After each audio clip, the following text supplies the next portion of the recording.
तो बच्चों आज मैं आपको C++ में एक नई डाटा टाइप जो हम यूज़ कर रहे हैं, क्योंकि सी के डाटा टाइप्स हमने देख लिए, सी में कौन कौन से डाटा टाइप्स हैं। C++ में वो वाले सारे डाटा टाइप तो अवेलेबल हैं ही और उनको हमने डिस्कस भी कर लिया। तो C++ में एक जो नया डाटा टाइप है आज मैं आपको वो एक्सप्लेन करूँगा, reference data type in C++। अब ये क्या है रेफरेंस डाटा टाइप, इसकी थोड़ी सी मैं आपको बैकग्राउंड समझाऊं तो हमने C++ में पॉइंटर किए थे। पॉइंटर क्या था कि पॉइंटर तो मेमोरी एड्रेस था। अब एक ऐसा वेरिएबल जो किसी दूसरे वेरिएबल के एड्रेस को होल्ड करे वो पॉइंटर होता है, ठीक है ना। तो पॉइंटर के जो हम यूज करते थे पॉइंटर को, वो मैं आपको एक्सप्लेन कर देता हूं। मान लो आपने आई एक इंटीजर वेरिएबल क्रिएट किया, फिर आपने कहा कि भाई मैं एक पॉइंटर वेरिएबल क्रिएट करता हूं इंट स्टार पी आई। ये जो स्टार लगाते थे ये पॉइंटर को डिक्लेयर करता था, पॉइंटर के लिए यूज करते थे इसको डिक्लेरेशन में। तो अब ये जो पी आई है ये एक ऐसा वेरिएबल है जो एड्रेस को होल्ड करेगा। तो इसका मतलब अब मैं पी आई को असाइन कर सकता हूं आई का एड्रेस। कैसे? एक एम्परसेंड ऑपरेटर मैं यूज करूंगा और एम्परसेंड लगाकर उसके आगे वेरिएबल लिख दूंगा।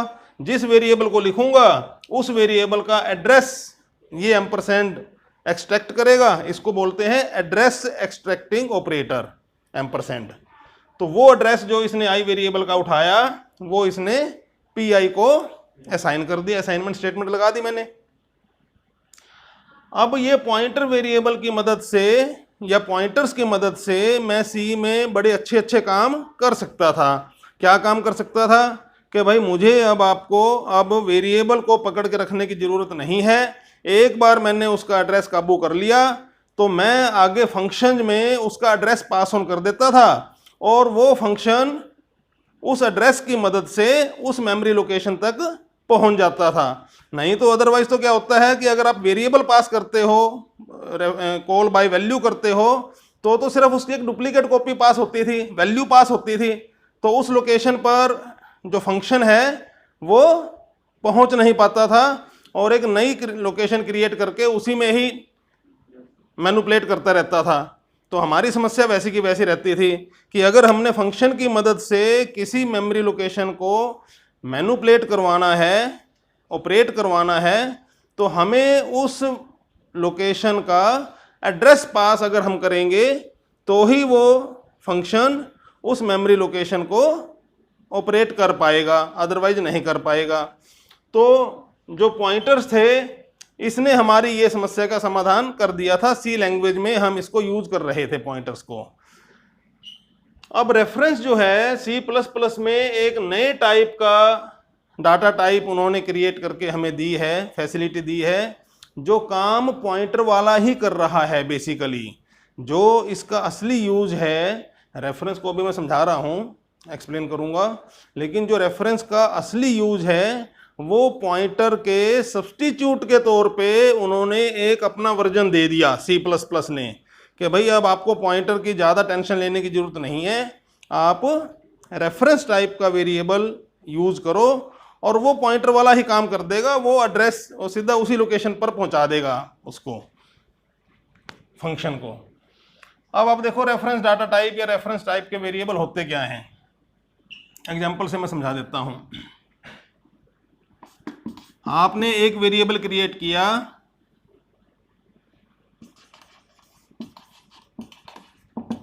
माई नेम, इंटीजर टाइप का वेरिएबल है ये। फिर आपने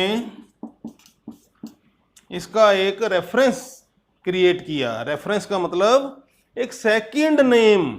आपने इस माई नेम नाम के वेरिएबल को एक दूसरा नाम देना चाहते हो। मतलब माई नेम ने क्या किया था, ये इंट माई नेम ने, ये जो डिक्लेरेशन स्टेटमेंट थी, इसने क्या काम किया था, इसने मेमोरी में 1, 2 बाइट की या 4 बाइट की, जितना भी इंट लेता है, क्रिएट करता है, उतने साइज का मेमोरी स्पेस रिजर्व किया और इसका नाम माई नेम रख दिया। और इसमें इंटीजर वैल्यू स्टोर हो जाएगी। इतना काम इसने किया था। अब मैं क्या कर रहा हूं, या ये जो नई जो रेफरेंस टाइप है ये क्या करेगी कि इस ऑलरेडी क्रिएटेड वेरिएबल को, जो इसका एक नाम था, उसको एक दूसरा नाम देने का काम करेंगे। कैसे? Int ampersand new name is equal to my name. अब आप थोड़ा सा हैरान होगे, आप देखोगे कि जी सबसे पहले तो आप ये बताओ कि ये एम्परसेंड क्या है, कि भाई हमने पॉइंटर्स में एम्परसेंड किया था, यहाँ पर हमने एम्परसेंड लगाया था, और एम्परसेंड तो एड्रेस एक्सट्रैक्टिंग ऑपरेटर है, एड्रेस को एक्सट्रैक्ट करता है। लेकिन यहाँ पे ये एम्परसेंड ओवरलोडेड ऑपरेटर है। ओवरलोडेड का मतलब कि उसका सिंबल एक ही है लेकिन काम वो अलग अलग करता है, अलग अलग कॉन्टेक्स्ट में अलग अलग ऑपरेशन, अलग अलग काम करेगा, अलग अलग बिहेव करेगा। तो यहाँ पर अगर आप टाइप डिक्लेरेशन स्टेटमेंट के अंदर किसी टाइप के आगे इंट लगाओगे, जैसे यहाँ पर टाइप के आगे स्टार लगाया था, तो स्टार लगाने से वो पॉइंटर टाइप उसने डिक्लेयर कर दी थी। ऐसे ही अगर आप C++ में, सी में नहीं कर सकते ये काम, C++ में करोगे। अगर आप C++ में किसी टाइप के आगे एम्परसेंड लगाओगे तो C++ का कंपाइलर ये समझाएगा कि ये बंदा किसी वेरिएबल को एक नया नाम देना चाह रहा है, उसका दूसरा नाम रख रहा है। ये नामकरण का एक सेकंड एक्सरसाइज है, ये नामकरण कर रहा है। कैसे? कि इंट लिखेंगे हम, कौन से टाइप के वेरिएबल का नामकरण रखना है भाई, इंट टाइप के वेरिएबल का रखना है, कैर का रखना हो तो कैर कर देंगे, फ्लोट करना है तो फ्लोट कर देंगे। तो इंट टाइप के वेरिएबल का एक नया नाम रख रहा हूं, वो नाम दूसरा नाम रख रहा हूं, कैसे पता लगेगा? एम्परसेंड लिखा होगा उसके आगे। उसके बाद जो नया नाम रखना है, नया वेरिएबल का नाम, वो नया नाम होगा, और इज इक्वल टू करके पुराना नाम। तो ये माई नेम, इसको ओल्ड नेम लिख सकते थे, ओल्ड नेम, चलो माई नेम लिख दिया। तो new name is equal to my name. अब इस स्टेटमेंट के बाद क्या होगा कि मेमोरी लोकेशन यही है जो पहले क्रिएट हो चुकी थी माई नेम नाम से। अब इसी मेमोरी लोकेशन को आप न्यू नेम से भी यूज कर सकते हो। अब इसने एक मेमोरी लोकेशन के दो नाम दे दिए, आप जिससे चाहो उसको कॉल करो। आप कहते हो जी my name is equal to 10, तो 10 वैल्यू यहां स्टोर हो जाएगी। आप कहते हो new name is equal to 20, तो भाई यहां पर 20 स्टोर हो जाएगा। लोकेशन एक ही है, नाम दो हैं। आप उनका यूज, जिस मर्जी नाम का यूज जहां चाहो वैसे कर लो। आप कहते हो जी my name is equal to new name plus my name. अब बताओ क्या वैल्यू आएगी?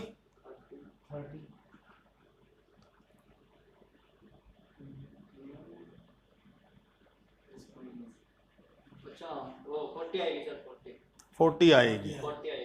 दोनों ही, न्यू नेम भी, न्यू नेम के पास कितनी वैल्यू पढ़ेगा? इसी घर में जाएगा, 20 वैल्यू मिलेगी तो 20। माई नेम भी कहाँ जाएगा? यहीं जाएगा, कितनी वैल्यू मिलेगी? 20। 20 प्लस 20 40, तो ये कहाँ स्टोर करेगा? यहीं स्टोर कर देगा। तो ये वैल्यू 40 स्टोर हो जाएगी यहाँ पे। तो ये इसका सिंपल सा यूज है कि आपने रेफरेंस टाइप का वेरिएबल C++ में। अब आप कहोगे जी ये तो कोई बात नहीं, ये तो सिंपल सी बात है, इसमें क्या बात है, और हम ऐसा करें ही क्यों भाई? दूसरा नाम रखना ही किस लिए? अभी तो रखा तो है मैंने अपनी इच्छा का नाम, अपनी पसंद का, फिर दूसरा नाम क्यों रख रहा हूँ भाई मैं? तो दूसरा नाम रखने का रीजन जो है, जो इसका यूज है, जो इसकी एप्लीकेशन है, वो अब मैं आपको एक्सप्लेन करता हूँ। वो डस्टर कहाँ है? शायद उधर पीछे पड़ा होगा, देखना उधर होता था। चलो इतना करते हैं, कर दो शुरू। ठीक है, अब मैं रेफरेंस डाटा टाइप का आपको यूज बता रहा हूँ कि इसकी एप्लीकेशन कहाँ होगी, इसका रियल यूज कहाँ होगा। अब आप देखो मैंने काम क्या किया, स्वैपिंग वाला फंक्शन बना दूँ। स्वैपिंग वाला ये मेन फंक्शन है हमारा, इंट ए बी। अच्छा, फिर मैंने किया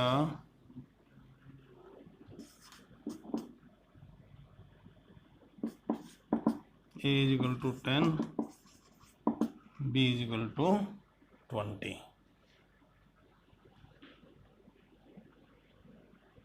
फिर मैंने किया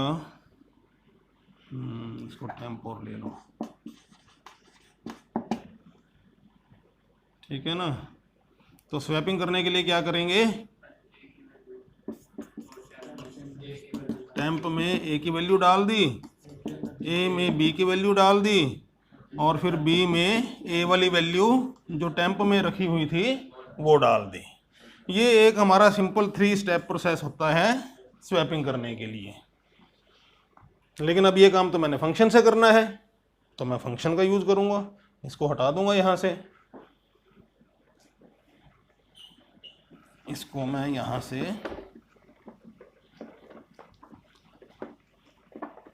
हटा दिया, और a की वैल्यू 10 है, b की 20 है। फिर मैंने एक स्वैप नाम का फंक्शन वॉइड स्वैप, और ये 2 इंट वैल्यू लेगा। ये इसका प्रोटोटाइप डिक्लेयर कर दिया, और इसकी डेफिनेशन अभी बाकी है, मेन के बाद मैं इसकी डेफिनेशन भी लिख दूंगा।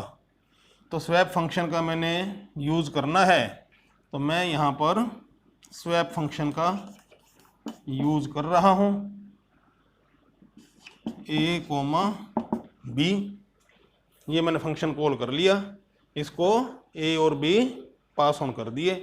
अब इस स्वैप फंक्शन का काम क्या है, ड्यूटी क्या है कि भाई ये a और b की वैल्यूज़ को इंटरचेंज कर दे। ऐसा काम मैं इसे करवाना चाहता हूँ।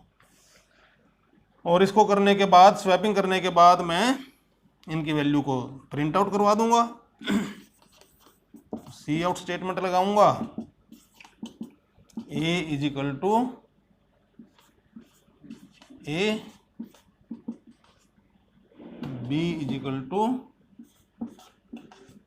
b। a और b की वैल्यू मैं यहाँ पर छाप दूंगा।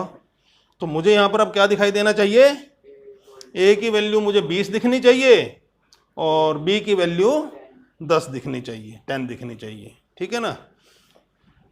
बस ये मेरा मेन फंक्शन यहाँ ख़त्म हो गया। लेकिन मैंने स्वैप फंक्शन अभी बनाना है। तो स्वैप फंक्शन बनाने के लिए मैं अब यहाँ पर स्वैप फंक्शन की डेफिनेशन शुरू करता हूँ। Void swap int x int y int z। तो मैंने क्या किया, सबसे पहले z में x की वैल्यू करवा दी, फिर x में y की वैल्यू करवा दी, और y में z की वैल्यू करवा दी। रिटर्न नहीं, रिटर्न तो होगा ही नहीं ना, वॉइड है।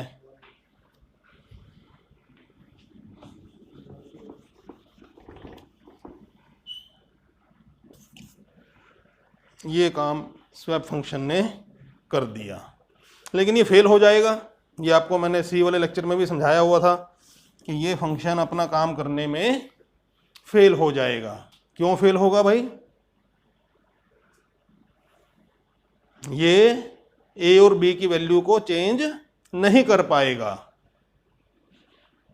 नहीं समझे, दोबारा समझ लो, ये तो जरूरी है, ये काम तो जरूरी है। इसके बिना पॉइंटर कैसे समझ में आएंगे आपको।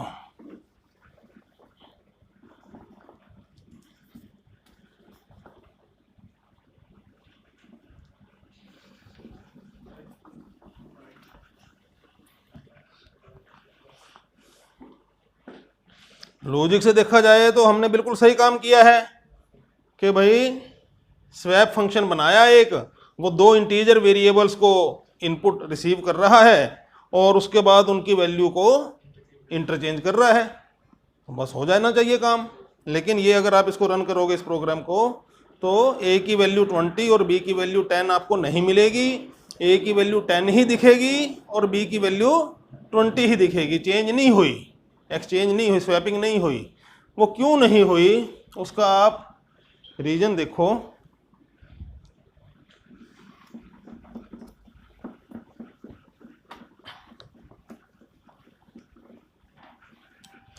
रीजन लाई करता है स्कोप ऑफ वेरिएबल में। स्कोप ऑफ वेरिएबल ये मेन फंक्शन था। मेन फंक्शन में मैंने इंट ए और बी और टेम्प ये तीन वेरिएबल क्रिएट किए। तो मेन फंक्शन में ए बी और टेम्प इनके लिए मेमोरी लोकेशन क्रिएट हो गई। अब ये स्वैप फंक्शन है।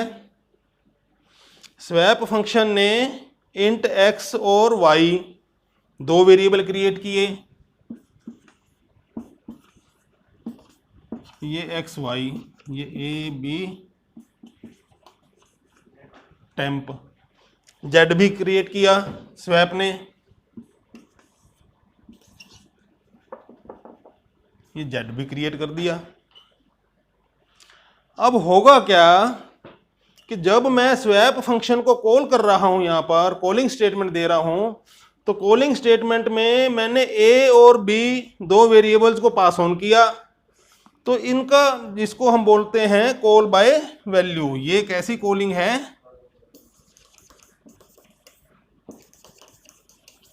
कॉल बाय वैल्यू वाली कॉलिंग करवा रहा हूं मैं।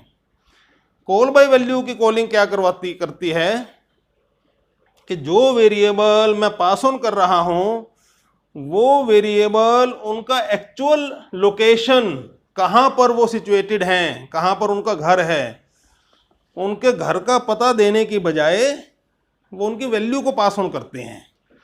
तो इसने क्या पास ऑन किया?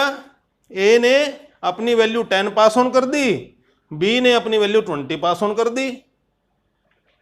इसके पास 10 की 10 वैल्यू पड़ी है, इसके पास 20 की 20 वैल्यू पड़ी है। ये तो मैंने असाइन ही करवाई थी, ए की वैल्यू 10 करी थी, बी की वैल्यू 20 करी थी। समझ रहे हो? तो जब मैंने इस फंक्शन को कॉल किया तो ए ने अपने घर से उठाकर 10 वैल्यू दे दी, बी ने अपने घर से उठाकर 20 वैल्यू दे दी। उन दोनों वैल्यूज को इस स्वैप फंक्शन ने रिसीव किया। रिसीव कहाँ किया? अपने नए वेरिएबल, अपने नए घरों में। इसके अपने घर हैं, इसका एक घर x है, एक घर y है। तो a वाली वैल्यू इसने अपने x वाले घर में रिसीव करी और b की वैल्यू y वाले घर में रिसीव करी। तो यहां पर वैल्यू अब क्या हो गई? 10 और 20 इसने रिसीव कर ली। फिर इसने एक और वेरिएबल क्रिएट किया z, ये z भी बन गया। अब इसने z की वैल्यू x करी, x की वैल्यू y करी, y की वैल्यू z करी। तो ये जो 3 स्टेप का प्रोसेस था, पहला स्टेप x की वैल्यू z, दूसरा वैल्यू y की वैल्यू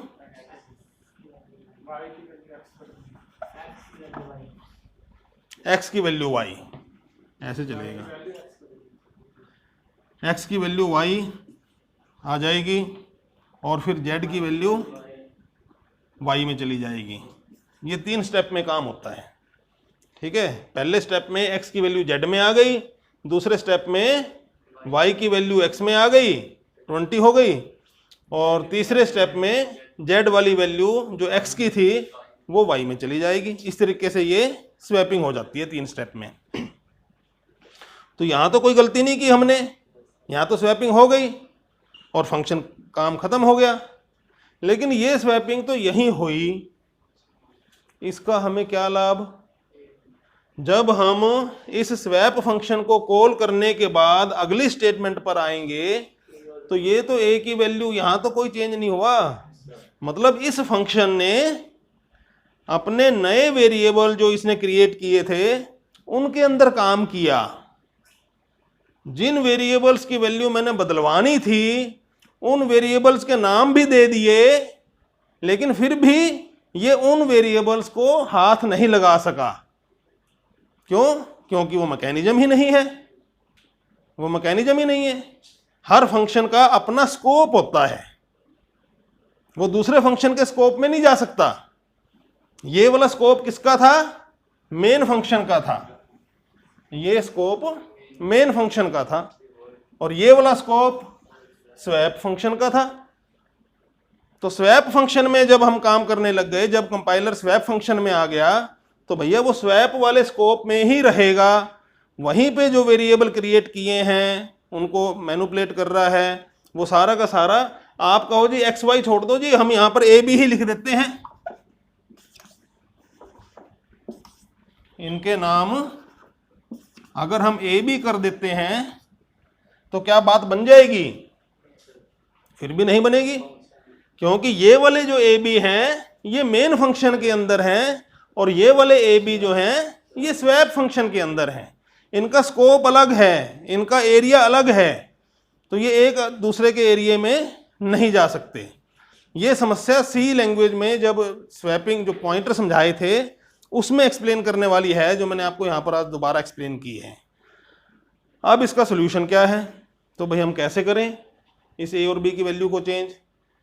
या तो भाई यहीं पे मेन में ही हम वो 3 स्टेटमेंट लिखें, लेकिन मैं तो इन स्टेटमेंटों को यहाँ नहीं लिखना चाहता, मैं तो इनका काम कहीं और करवाना चाहता हूँ, इसीलिए मैंने फंक्शन बनाया था। फंक्शन में और क्या किया है? ये 3 स्टेटमेंट ही तो लिखी हैं, तो काम तो करना चाहिए। तो इसको काम करवाने के लिए फिर हम आते हैं पॉइंटर पर। पॉइंटर पर कैसे? मैं यहां पर एक और काम करता हूं, int star P A comma P B, 2 pointer variable मैं क्रिएट करवा देता हूं। तो इस मेन के अंदर ही पी ए और पी बी ये पॉइंटर वेरिएबल क्रिएट हो गए। अब पी ए को एड्रेस दे देता हूं ए का %a और पी बी को एड्रेस दे देता हूं %b। पी ए के पास ए का एड्रेस आ गया और पी बी के पास बी का एड्रेस आ गया। एड्रेस आए हैं, वैल्यू तो इन्होंने अपनी रखी हुई है, इसके पास 10 है, इसके पास 20 है। अब ये एड्रेसेज इसको हमने दे दिए। अब मैं इस फंक्शन का भी स्ट्रक्चर चेंज करता हूं। अब मैं यहां पर इंट स्टार और इंट स्टार करता हूं। इंट स्टार करने का मतलब है कि अब ये एक पॉइंटर वेरिएबल को रिसीव करेगा, ये भी एक पॉइंटर वेरिएबल को रिसीव करेगा, मतलब कोई एड्रेस को रिसीव करेगा।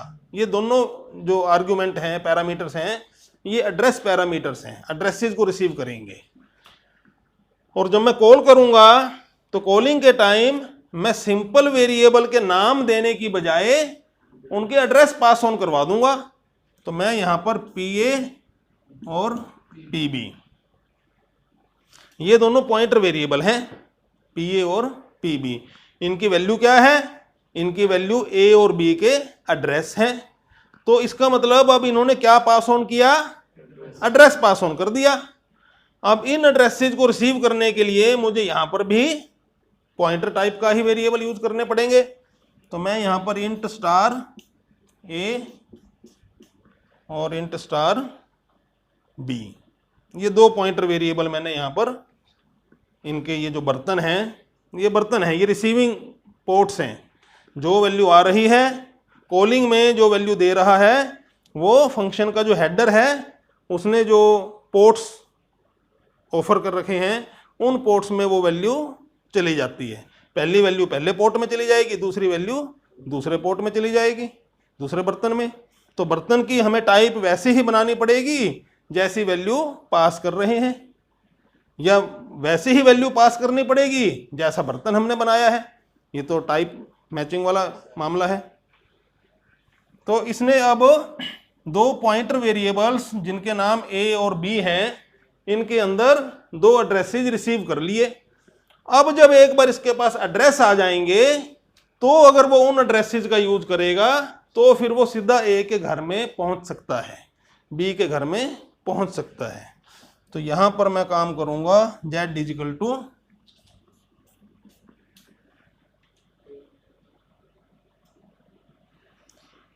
Star x is equal to star y is equal to z। A B है क्या? इसको एक्स वाई कर लो यार, इसको एक्स वाई कर लो। और अब देखो, अब यहाँ नया सिस्टम देखो जरा क्या होगा।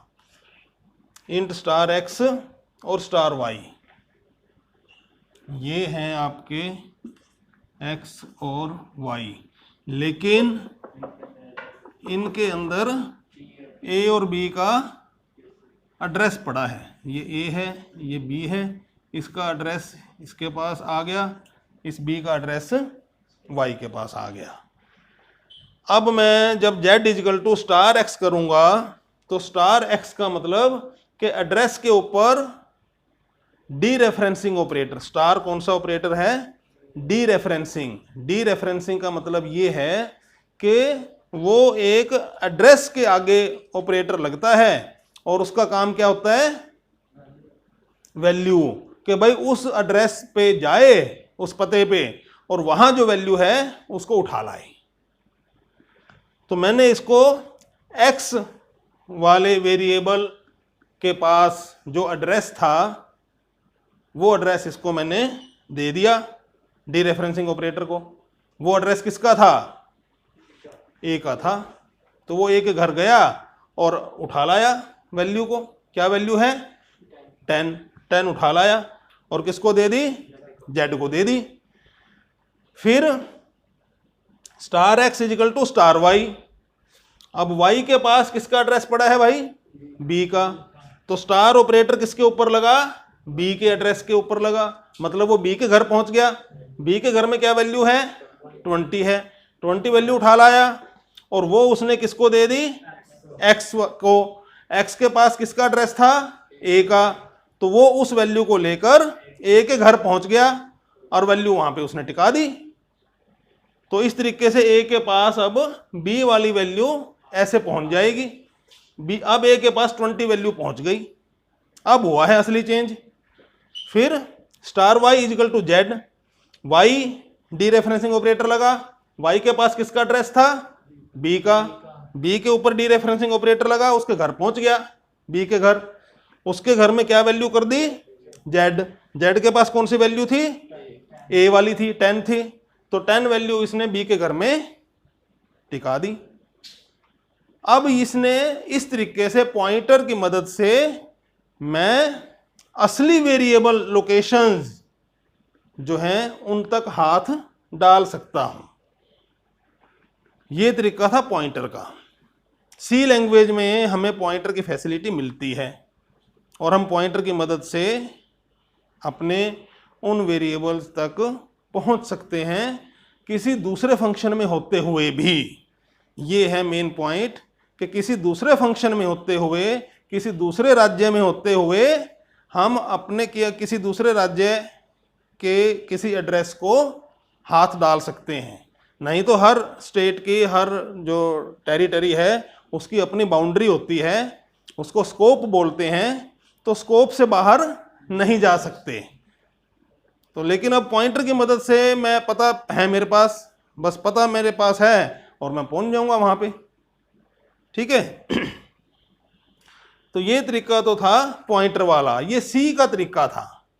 अब C++ ने इसको थोड़ा सा आसान कर दिया। बात वही हो रही है कि अभी दूसरी जगह पर होते हुए आप किसी दूसरे के स्टेट में एंटर कर रहे हो और उस लोकेशन तक पहुंच रहे हो। तो पहले पॉइंटर की मदद से हम पहुंच रहे थे, अब इसने एक नई हमें सर्विस दे दी, नई डाटा टाइप की सर्विस दे दी। वो नया डाटा टाइप का नाम क्या है? रेफरेंस टाइप है। तो रेफरेंस टाइप का यूज करके भी मैं दूसरे स्टेट में होते हुए अपने पहले वाले स्टेट के अंदर वेरिएबल्स को हाथ डाल सकता हूं। कैसे करेंगे अब वो समझ लो आप। C++ वाला तो रह गया ना, वो कर देता हूं। ये तो C समझाने लग गया था। अब देखो, अब C++ पे आते हैं, आप रेफरेंस पे आते हैं। मैंने काम क्या किया, int i, int %i, sorry ampersand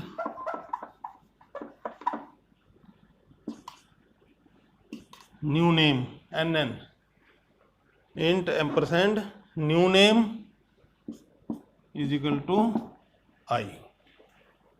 ठीक है, अब i का एक दूसरा नाम भी हो गया, nn हो गया। मैं nn की मदद से कोई वैल्यू दे सकता हूं, मैं i की मदद से कोई वैल्यू दे सकता हूं। दोनों ही एक ही घर है, घर एक ही है, फिजिकल घर एक है, नाम दो हैं। ठीक है, अब मैं फंक्शन की मदद से ये काम करता हूं, स्वैपिंग वाला ही करता हूं काम, स्वैपिंग वाला ही दिखाता हूं वैसे आपको मैं। स्वैपिंग सेम फंक्शन हो जाएगा ना,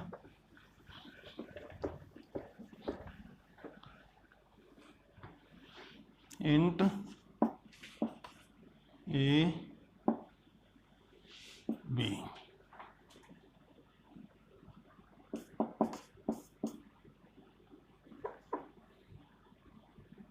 int ampersand na is equal to a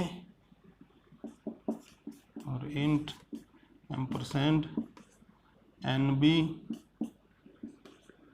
is equal to b। A का एक एलाइज नेम, एलाइज बोलते हैं इसको, सेकंड नेम। ए का सेकंड नेम na है, बी का सेकंड नेम nb है। ए की वैल्यू 10 दे दी, बी की वैल्यू nb की वैल्यू 20 दे दी। मैं यहाँ b लिखूँ nb लिखूँ, घर एक ही है, एक ही जगह जानी है, जो मर्जी लिख लूँ। तो अब a की वैल्यू 10 है, b की वैल्यू 20 है, यही वो रहेगा हमारा सीन। अब मैं स्वैप फंक्शन बनाता हूँ।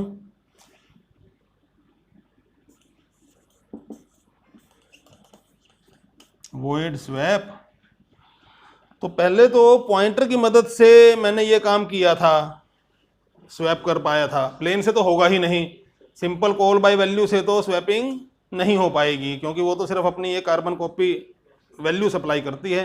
वैल्यू को आप वहाँ करते रहो जो मर्जी करना हो, इसके घर पे तो कोई फ़र्क नहीं पड़ता।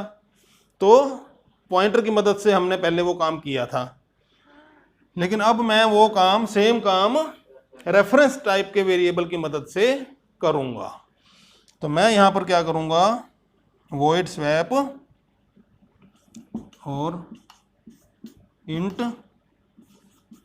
एम्परसेंड a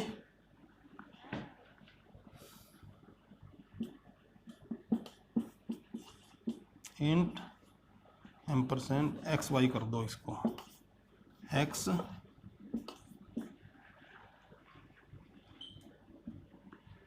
एक्स और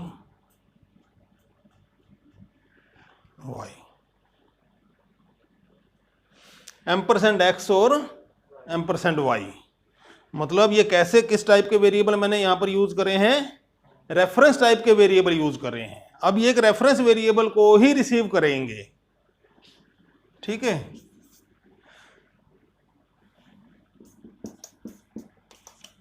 इंट जेड, टेम्प वेरिएबल है ये, टेम्परेरी। तो अब मैं z is equal to x करूंगा, x is equal to y करूंगा, y is equal to z करूंगा। अब देखो इसमें होगा क्या,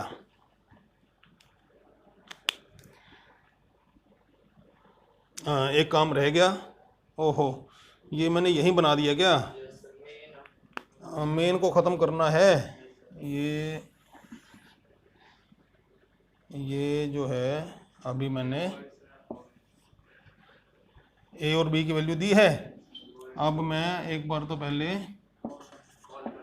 पहले डिक्लेयर करूँगा void swap int ampersand comma int ampersand.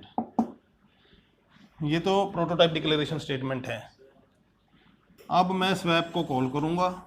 Swap, अब मुझे यहाँ पर कौन से वेरिएबल देने हैं? रेफरेंस टाइप के वेरिएबल देने हैं। यहाँ पर मैं प्लेन ए और बी नहीं दूंगा, प्लेन ए और बी तो इंट टाइप के वेरिएबल हैं। मैं इनके रेफरेंस वाले जो नाम हैं एन ए और एन बी, ये पास करूंगा, n a comma n b. बस काम हो गया। प्रिंट देख लो, cout a is equal to a, b is equal to b. ये इकट्ठा है, आगे तक है लगातार। ये मेन खत्म कर दिया। तो ये जो स्वैप फंक्शन अब बनाया है मैंने, अब ये पहले पॉइंटर की मदद से एड्रेस उठा रहा था, तो ये एड्रेस रिसीव करता था, पॉइंटर रिसीव करता था, और फिर एड्रेस डी रेफरेंसिंग ऑपरेटर लगाकर वहां पर पहुंचकर वो काम सारे करता था। काम हो रहा था कि भी एक्चुअल इन्हीं लोकेशंस पर मैनिपुलेशन हो पा रही थी। अब सेम काम हो जाएगा, इन्हीं लोकेशन पर मैनिपुलेशन हो जाएगी, लेकिन हम जो वेरिएबल की टाइप यूज कर रहे हैं वो एक अलग टाइप यूज कर रहे हैं, रेफरेंस वेरिएबल वाली टाइप यूज कर रहे हैं। रेफरेंस वेरिएबल क्या कहता है कि भाई एन ए, नया नाम एन ए। अब एन ए जो इसको पास होगा ना, तो वो एन ए ही पास हो रहा है, वो वैल्यू नहीं पास हो रही, 10 नहीं पास हो रहा, एन ए पास हो रहा है, वेरिएबल पास हो रहा है। और किसको पास हो रहा है? एक्स को। बर्तन क्या है? बर्तन का नाम क्या है? एक्स है, लेकिन एक्स किस टाइप का है? रेफरेंस टाइप का ही है। तो उस रेफरेंस टाइप में एन ए नाम का वेरिएबल आ गया, और जब एक्स यूज हो रहा है इसका मतलब एन ए यूज हो रहा है, और एन ए के नाम पे एन ए का मतलब ए की लोकेशन यूज हो रही है। इस तरीके से आप पॉइंटर को छोड़ दो, मतलब पॉइंटर को हम छोड़ सकते हैं और बिना पॉइंटर का यूज किए असली लोकेशन तक पहुंच सकते हैं with the help of reference variable. ये रेफरेंस वेरिएबल का असली यूज है, जिसके लिए C++ में इसको डेवलप किया गया कि अगर आपने फंक्शन में पासिंग करवानी हो तो रेफरेंस की मदद से आप उन एक्चुअल मेमोरी लोकेशंस को मैनिपुलेट करवा सकते हो, कर सकते हो। पहले ये काम पॉइंटर की मदद से होता था। तो प्रैक्टिकली आप इसको देख लेंगे करके, और उससे ज़्यादा क्लियर हो जाएगा।